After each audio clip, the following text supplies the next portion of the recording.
So welcome to the Church of Jesus Christ this morning. The church as defined by Oldham County Mission, but more importantly, the church as defined by this wonderful group on Zoom, which is a national group. We're not international this morning, I noticed, but we're often on Sunday mornings an international group, but this morning national. And so welcome to the Church of Jesus Christ, with prayers and hopes that the Lord would bless each one of you with a message that came from him and not from me. And I'll tell you, the struggle is calming my spirit this morning. Candace and I gathered and I really wish everyone could see the box, this haphazard looking box that we carry from place to place to set up. We have to take down Tuesday night, set up Sunday, take down Sunday, set up Tuesday. And so in the swirl, we got to the building and it was locked. We don't know why. We only know that our coordinator is having problems at home with her family, with her husband. And I've asked you, if you would, to please pray for the Clore family. Keep the Clore family in your prayers. Kathy is very reserved and doesn't share freely. So we've had to ask her at different times about her husband, and they have been beautiful moments that we've talked to her about him and in this situation. He has been battling cancer for 2 years now. He was in remission. When we first came upon her, he was in remission and things were doing much better, and things have taken a turn. So I'd ask you to remember her. I say all of that just to say, so I'm sure that and I'm hoping this is true, the least important things to her are the building and taking care of the building. I'm sure you understand why I say that and what I mean by that. And so we may have been the victims to some bad planning this morning. All fine. If that's the worst thing that happens to us as she goes through this, we send our prayers her way. I use this morning as a reminder to all of you to pray for the Clore family. Rather than seeing it as a frustration, we'd rather see it as a reminder from God to say, pray for the Clore family. And I trust that you'll do that. So let's get to our service this morning. It's an old story. All of you, I am going to predict, not prophesy, but predict that all of you have heard this story at one point or another. What I'm going to do this morning is change the subject, change the point person in the story, and it changes the story. And I hope it changes the story for you. I hope you personalize this morning's message, and I hope it affects you differently than maybe this particular story ever has before. So having said that, I've placed an entire chapter on my iPad. So I'm going to be reading from an iPad rather than my scripture, which I don't even know where my book is now. So we're going to go with the iPad and use this. So the first question I have for you before I give you the theme is, what influences your decision making? Think that through. I really want you to think about that. What influences your decision making on a normal basis, maybe even on extraordinary basis?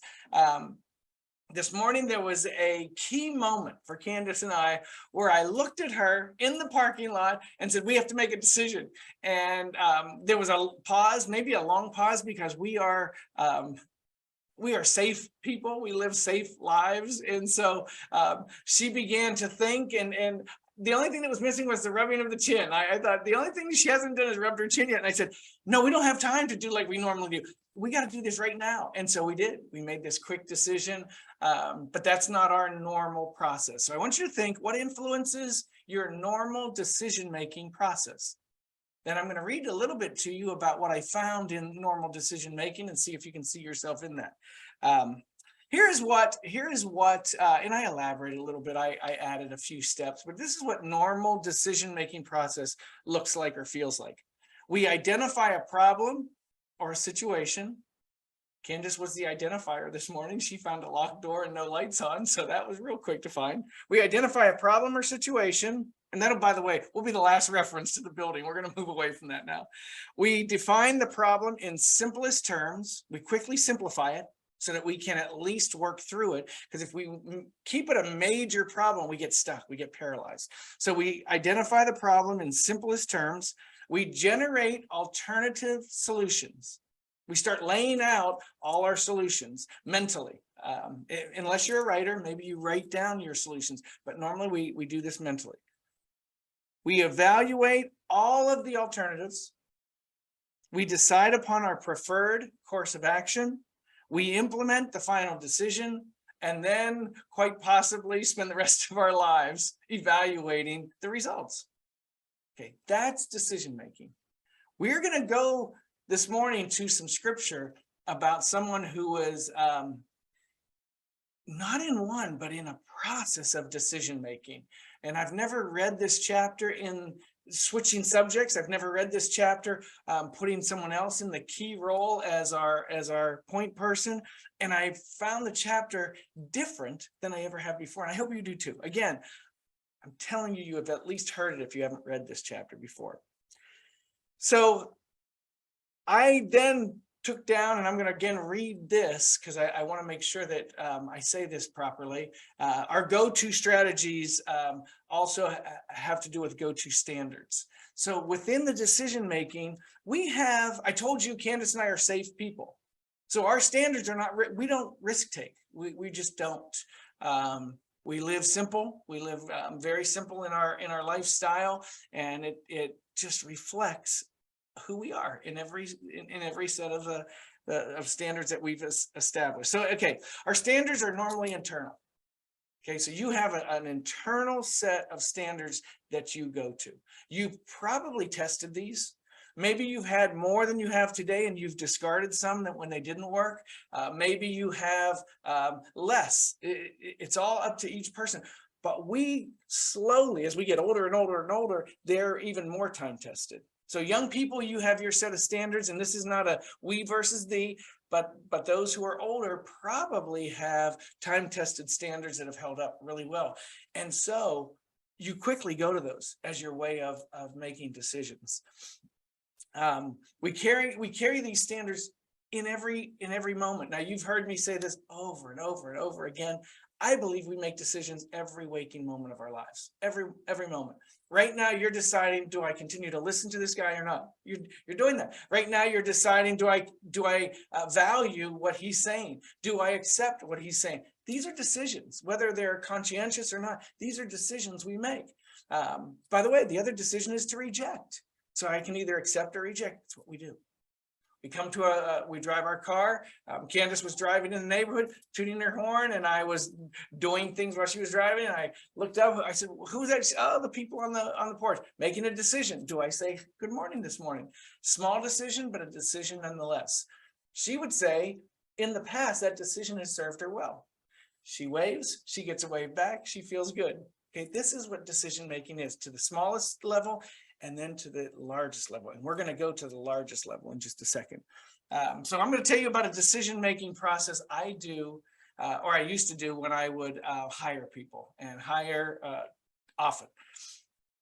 If you had lunch with me while I was interviewing you, and I got you right where I wanted you as the setting my traps, setting everything up to make sure you were as comfortable as humanly possible, because that's when you say either the smartest or and we'll keep it very positive, or the least smartest things you could say, and both indicated whether I was going to hire you. So I tried to set this comfortable environment so that you reacted as you normally would react in any other setting. And so one of the things I would watch you do when the food came to the table is one of the first decisions you make. Now, some of you, I'm going to lose you, meaning you're going to have no more faith in me anymore after this. But I'm going to tell you one of my elimination processes, and I never hired someone who did this at lunch. If you salted your food before you tasted your food, you eliminated yourself from a job, period.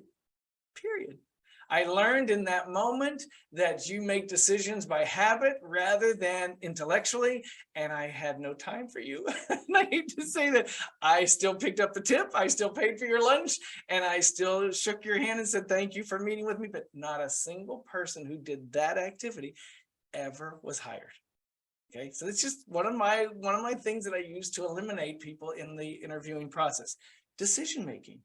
I exposed one one of my silly processes, but a process nonetheless that served me very well.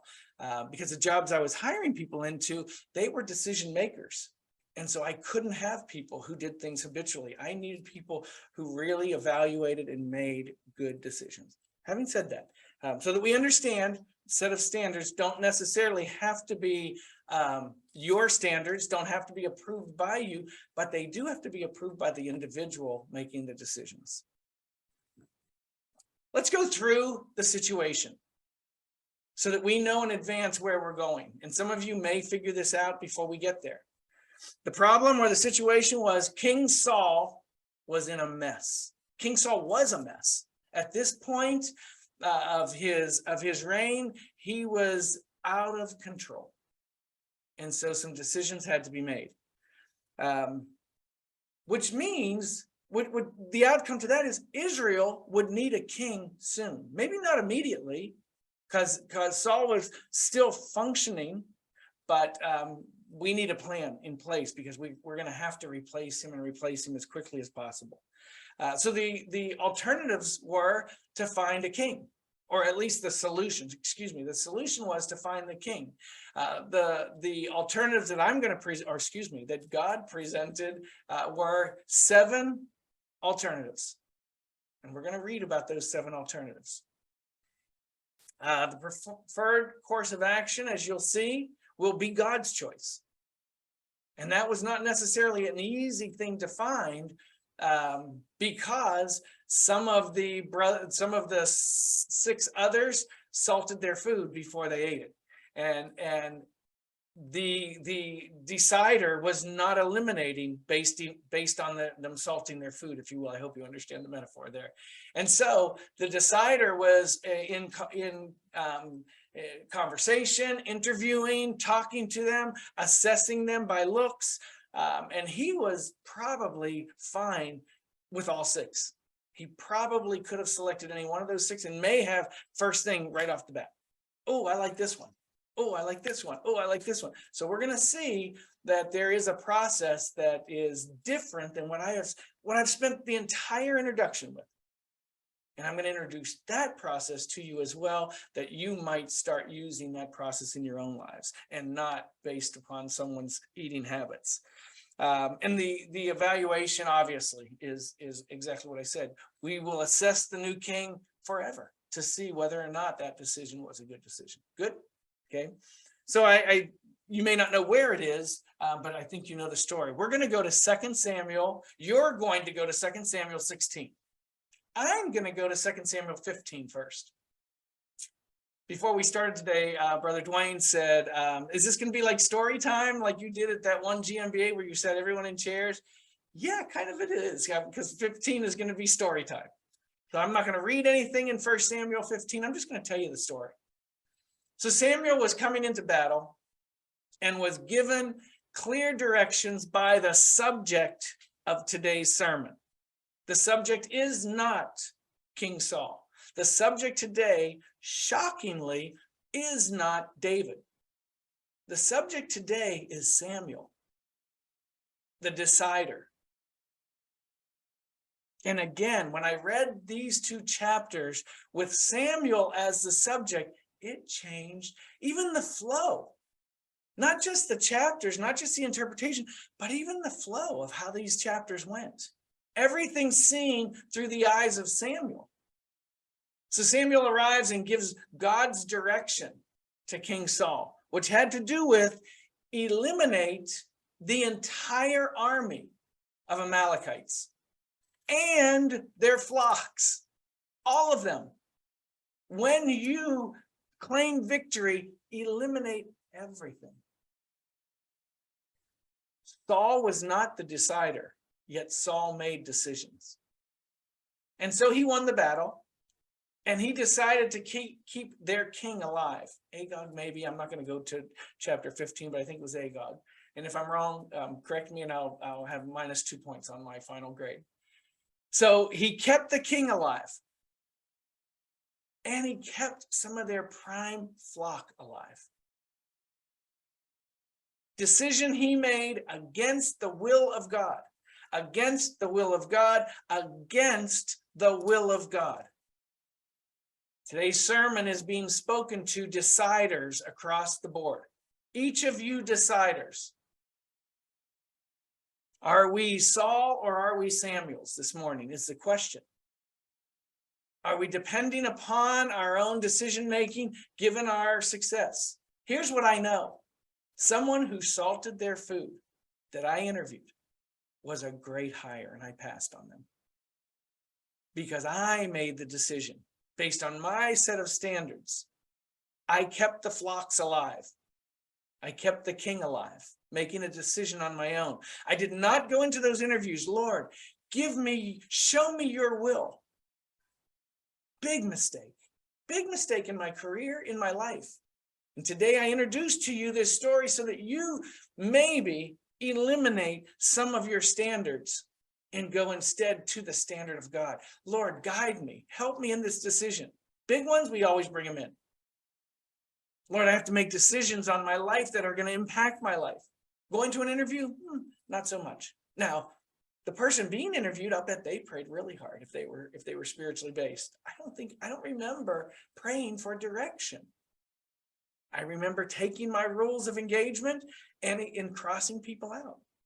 I do that with resumes. When resumes come in, I'm not going to tell you my crazy now, but I'll look at resumes, and based on how they're written, how they're set up, I will take half those resumes and eliminate them before the first call. And then I'll go through and do the next screening. That's what I do. What I don't do is pour over those resumes in prayer. Lord, guide me.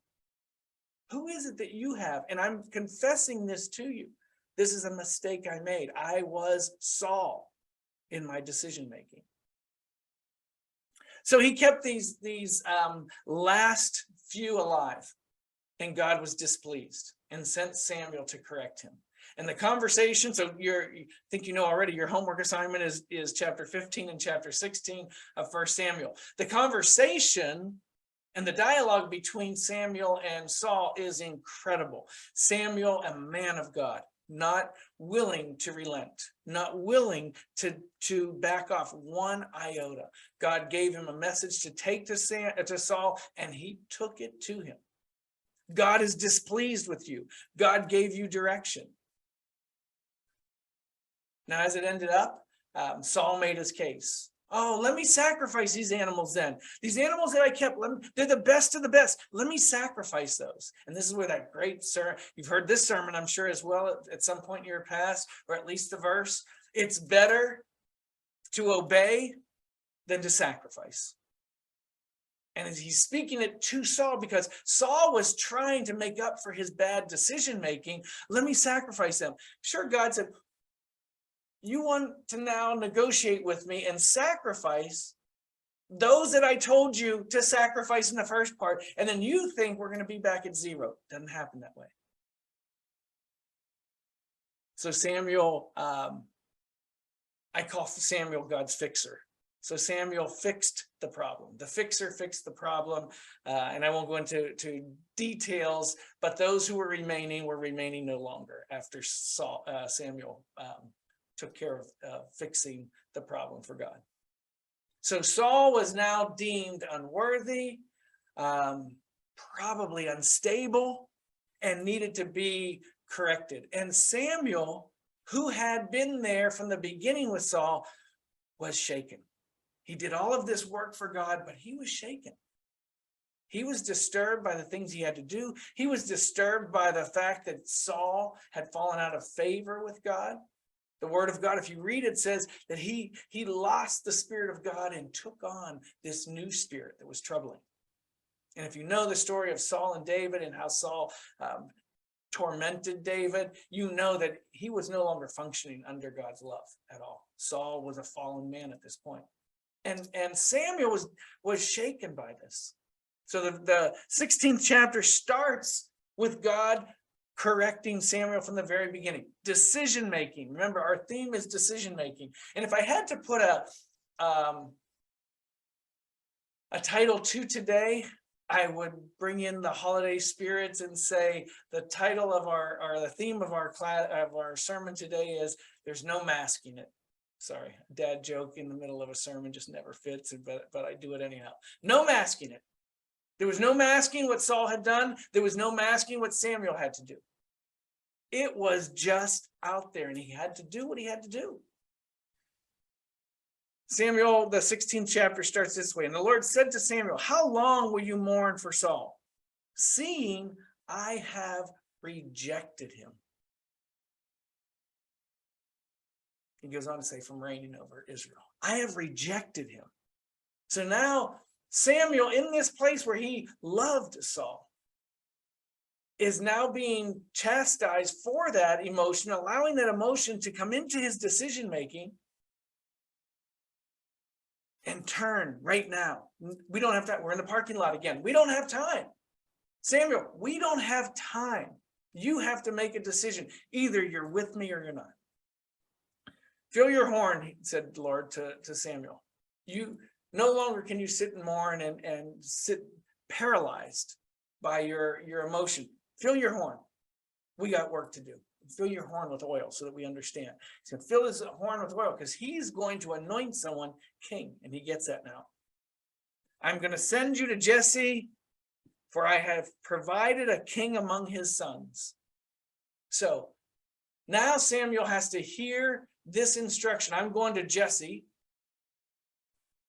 and I don't know which one. He's just telling me I've picked someone. Okay, this conversation is going on with me and God. I'm turning to God and saying, who? Which one?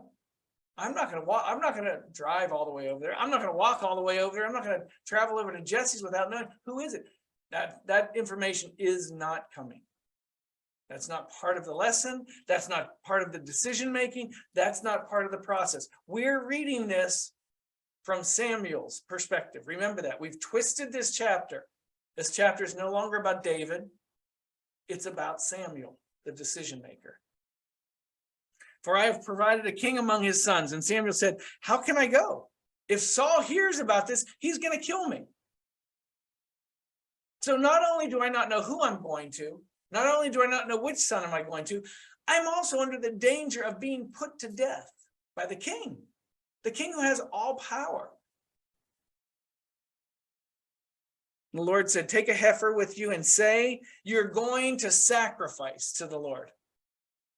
And he was, by the way. This was not a trick.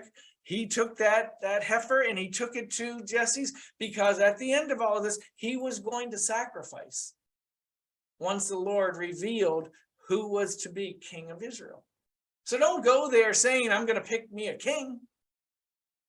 Go there saying, I'm going to sacrifice for the Lord, and you'll be safe. Solutions to problems and situations. These are God's solutions versus our own. Samuel, when left on his own, didn't have a way even to get to the house. We understand that, right? He was scared to even go. I've got this, said the Lord. And so today the message is, there's not even any masking this. Only God makes these decisions best for us. Lean on him, depend on him. Don't be like the guy sitting in the restaurant waiting to see if you salt your food. Instead, be the guy who depends on God for his direction. That salt thing is going to live with me forever now. I've told it too many times, and now that's all you're going to think about when you see me. Call Jesse to the sacrifice, and I will show you what you should do. Go there blindly, go there filled with faith, go there without knowing my full plan, and just trust me. Just trust me. When you get there, we'll finish our planning. I have my plan in place, God said. You just go. And thou shalt anoint unto me him whose name I will speak to you. And Samuel did that which the Lord spake, and came to Jesse's house, Bethlehem, but came to Jesse. And the elders of the town trembled at his coming. Why did they tremble when they saw Samuel coming in? He had just taken care of business. He had just put to death for God's hand. He had fixed the problem that Saul had created. Now he comes into the town, this man of God, And I'm sure everyone's shaking, not only because of what they heard, but because of who he was and who he represented, a just God. And just in the Old Testament feels a little different than just in the New Testament. And so justice was harsh in the Old Testament. So into town walked Samuel, and people are shaking over his coming in. And they asked him simply, do you come peaceably? And he says, yes, I've come for peaceable reasons. I've come to sacrifice unto the Lord. Sanctify yourselves and come with me to the sacrifice. And he sanctified Jesse and his sons and called them to the sacrifice. And when they were come, he looked on Eliab and said, remember what I told you? Samuel, given his own decision making, would have chosen quickly. So let's read what he says. He looked upon his Eliab and said, surely the Lord's anointed is before him. But the Lord said unto Samuel, look not on the countenance or on the height of his stature, because I have refused him. For the Lord sees not as man sees, for man looks on the outward appearance, but the Lord looks on the heart. And we just can't see that. Now, we see the evidence of what we think is the heart's workings, but we don't even know that. We know that there are people who are really good at masking their real intentions, doing other things to appear to do things well. But to God, there's no masking any of our behavior. He sees it all. So he says, you all look on the outward appearance, I look at the heart. So Eliab was not his guy. Then Jesse called Abinadab and made him pass before Samuel. And he said, neither hath the Lord chosen this. Then Jesse called Shammah and to pass by. And he said, neither hath the Lord chosen this. And again, Jesse made 7 of his sons to pass before Samuel. I keep saying 7 and there's 8. 7 of his sons to pass before Samuel. None. Now imagine Samuel at this point. Man, again, we're looking at from Samuel's point of view and not the winning choice, because this story has always been held out as a story of David. But we're looking at it from Samuel's perspective. So imagine what it must have felt like. I'm assuming this was a process. I don't know if in my mind, I see it through an interviewer's eyes. Is he asking questions? Or are they just, is it like a beauty pageant? Are they just walking in front of him? Could you twirl again one more time? Let me see the whole, oh, look how the robe flows. I don't know how this happens. So I have it taking place over the entire day. And I think it's exhausting. And they've all passed before him. What is Samuel thinking at this point? You know, when I got here, you told me you had a plan. Now all the sons have passed before me. There's no other sons here. Where do I go now? I don't know if this is how I would process. I don't know if Samuel had the same insecurities that I possess, but I would be in a quandary at this point. What do we do? All the sons have passed by. And Samuel said unto Jesse, the Lord hath not chosen these. And Samuel said unto Jesse, are here all thy children? Is this all? Have we seen them all? And he said, well, there remain, I'm going to put up my own spin on the way Jesse answered. Well, there remains one more. He's the youngest one. He's out in the field, smells like the sheep he works with. He's dirty. He's kind of, these seven beautiful young men, these are my stars. We keep him in the backyard with the sheep. Yeah, bring that one out. Let that one come through too. God sent me to meet your sons. I haven't met this last one. Bring him out. Now he was ruddy and withal of a beautiful countenance and goodly to look to. And the Lord said, arise. Listen to this. And the Lord said, arise, anoint him. I don't know what Samuel must have thought when David came out. I don't know what he saw. I like to draw a picture of him being filthy from taking care of animals, smelling like the animals, being unattractive by way of kind of all of that. He was handsome, we know that. But what was that presentation compared to the first 7? I don't know. But I'm a storyteller, so I like to think that the first 7 were just beautiful young men. And then in came the last. For this is, and here's what Samuel had waited to hear all day. Arise, anoint him. And here it is. For this is he. Tuesday nights when we vote for our president, we wait to hear those words. And hopefully someday the pronoun will change. This is she. But for now, it's this is he. And we wait to hear, this is he. We wait for that presentation, that announcement. Samuel heard that and understood.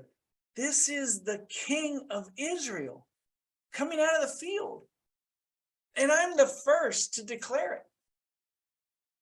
What must that have felt like to have that decision made by God? And I wonder, Candace and I have heard this phrase and heard it over and over and over in the last month. We worry about 90% of things that never come to be. Not she and I. I mean, we fall into that category, but we as collective, all of us. People worry about 90% of things that never come to be. We've upped it to 97 in our house. We always say 90, that means 97% for us. But we worry about things that never come to be. Wonder what Samuel was thinking all the way in, coming in. How will he present them? How will I know? When the 7 passed, did he worry even where is it? He said he had someone. There's no one else here. All these things now for Samuel come to this pause, this pregnant pause that must have been beautiful. This is he. And now Samuel is called to anoint him King of Israel. And I wonder about our own decision making in anything we do. Choosing everything we choose. Do we bring God into what percentage of those decisions do we bring God into? If we worry about 90%, does that mean our best case scenario is we bring him into 10%? I don't know. I'm just trying to do the math inside out. That's all. Today, I want to reinforce to you that there's no masking it. Our decision making, our results, our evaluating our decisions. Since I was the first example, I'll go back to my bad example. How many people that I passed on went on to have incredible careers, and I passed on them because of one little trigger? Or how many people that I replaced that better candidate with because they salted their food did I have to replace later? Evaluating the results and finding myself wanting in the people I chose. When I always had the option, always there, come to God. Just come to the Lord. Say, Lord, I need your help. I have some decisions to make, whatever it is. Candace and I like to say that we've always tried to bring God into our big decisions. And now I find that a silly phrase, a silly statement to make. First off, what designates big versus? Second, why would God only be brought into big decisions?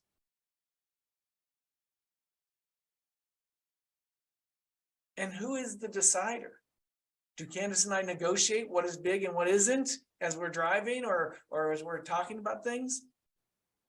All of these indicators that if Samuel is our subject today, and if Samuel's decision making is our subject from the very beginning, he made great decisions. I want to be Samuel when I grow up. I want to be able to say, I made my decisions based on God. Go and fill your horn with oil. We anoint with oil in the Church of Jesus Christ. And my method is every time I replace oil, I stop and I kneel and I pray as I do that. That oil will find its way, every drop out of that bottle, whatever I'm transferring from a natural bottle of virgin oil to my little canister. I stop and pray, Lord, that this oil will find its way to your healing.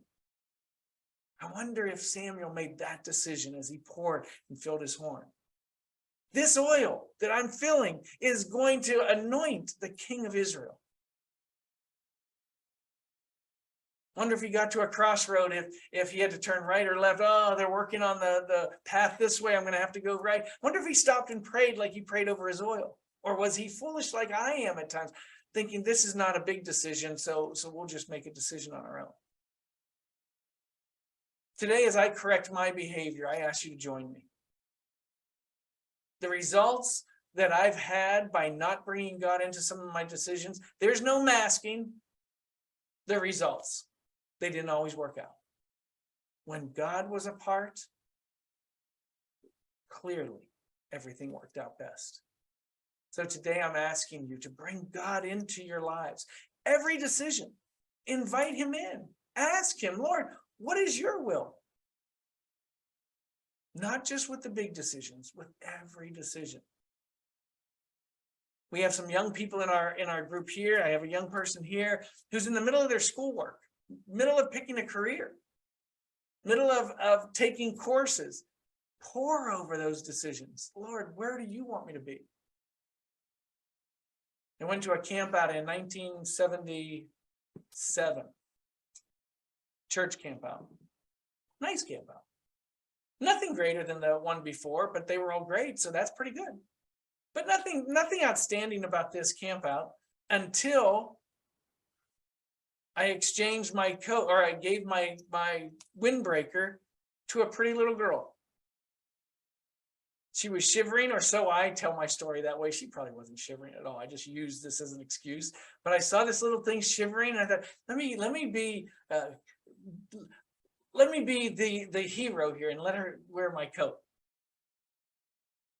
I don't know if that coat ever came back to me, but the little girl did. I married her, and we've spent the last 45 years together, but 41 years in marriage together because of a chance meeting. I don't remember saying, Lord, help me with this coat. Let this coat go over there and call her, beckon her to me. I don't think I did all that. So the Lord has rescued me in my decision making as well. But don't take the risk that I've taken and just go out there kind of not haphazardly, but not directed each time, each decision I've made. I want you to hear this. If you read this story from Samuel's perspective, you'll learn that everything he did was under the influence of the will of God. What do I do with these animals? What do I do with this king who remains? What do I do with Saul? What do I do with these sons? What do I do with this oil? What do I do with this sacrifice? Everything, God helped him. Now put your left foot here, said God. Now put your right foot here, said God. Now put your left foot here. That's how I want to live my life. Completely under the influence of the will of God. Because if we do, there's no masking the results. They'll all be good. May the Lord bless each one of you.